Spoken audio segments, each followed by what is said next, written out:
2025မှာအလုပ်ကိုင်တွေရှားပါလာတယ်အလုပ်တွေရဖို့ခဲရင်လာတယ်ဆိုပြီးတော့ထိုင်မိနေမဲ့စာဒီ application လေးတွေကိုကျွမ်းကျင်အောင်လေ့လာသင်ယူစေချင်ပါတယ်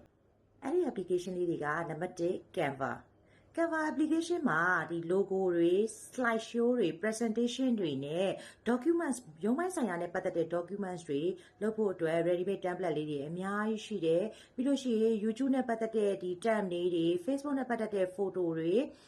ပြီးလို့ရှိရင်အမတို့ CV file တွေဒါတွေအားလုံးကိုတနေရာထဲမှာဒါ all in one ပေါ့နော်ရနိုင်တယ်လုပ်လို့ရနိုင်တယ်လို့ပြောလို့ရတဲ့ application ဖြစ်တယ်အဲ့တော့ဒီ Canva application လေးကကျွမ်းကျင်တက်မြောက်ထားဖို့လိုအပ်တယ်နံပါတ်2 CapCut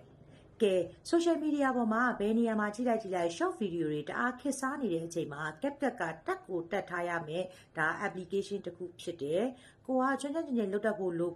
တယ်။ဘာကြောင့်ပြောတာလဲဆိုရင် CapCut ကဒီ photo editing software တွေထဲမှာအလွယ်ကူဆုံးနဲ့သုံးလို့အကောင်းဆုံး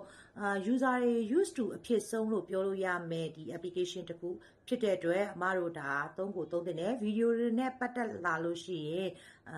editing လုပ်ရတဲ့ဘိုင်းတွေဆိုလဲလွယ်တယ်ပေါ့လေနော်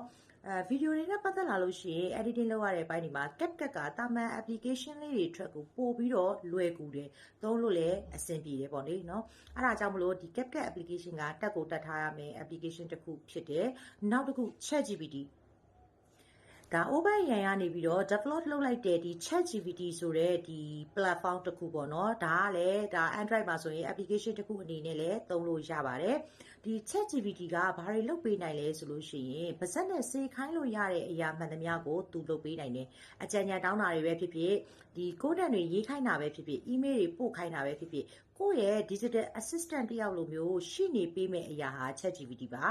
နောက်တစ်ခုကတော့ Cloud AI Cloud AI ကတော့မြန်မာစာကို intelligent အဖြစ်ဆုံး AI လို့ပြောလို့ရတဲ့အနေအထားမှာရှိပါတယ်။ Cloud AI နဲ့အမတို့ကဒါ content တွေကိုဒါ rewrite တွေလုပ်နိုင်တယ်copy တွေရေးနိုင်တယ် content တွေဘယ်လိုရေးရင်ကောင်းမလဲဆိုတော့ဒီ idea တွေကိုထုတ်ပြီးတော့သူ့ကိုစဉ်းစားခိုင်းလို့ရတယ်။နောက်တစ်ခုက Cloud AI ကတော့မြန်မာစာမှာအရန်ကို intelligent ဖြစ်တဲ့ AI မှာတက်ကိုတက်ထားသင့်ပါတယ်။ဒီ comment ဒီ prompt တွေကိုဒါ user ဘက်ကနေပြီးတော့စနစ်တကျရေးနိုင်ခဲ့မယ်ဆိုလို့ရှိရင်ဒီ ChatGPT နဲ့ Cloud AI က